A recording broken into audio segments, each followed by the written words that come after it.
মাশাআল্লাহ, মাশাআল্লাহ, অনেক সুন্দর একটি দেশি মোরগ। আহ, অনেক সুন্দর, অনেক সুন্দর একটি দেশি মোরগ এইমাত্র ঝোপের আড়ালে চলে গেল। যদিও দেশি মোরগ, তবুও কিন্তু মানুষের উপস্থিতি এদের জন্য বিরক্তিকর বটে। আর দেশীয় মোরগ হওয়া সত্ত্বেও, মানুষের সাথে বসবাস করা সত্ত্বেও মানুষের উপস্থিতিকে ওরা বিরক্তিকর মনে করে। সব সময় না, কিছু সময় যখন ওদের খাবার খাওয়ানোর সময় হয় তখন কিন্তু ওরা মানুষের সংস্পর্শে থাকতে চায়। আর যখন ওরা খাবার খাবার খাওয়া শেষ হয়, তখন কিন্তু ওরা ওদের আপন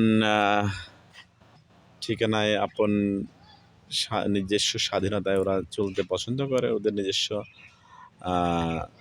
কি বলবো, ওদের নিজস্ব গতিতে ওরা যেভাবে চলতে চায়। আসলে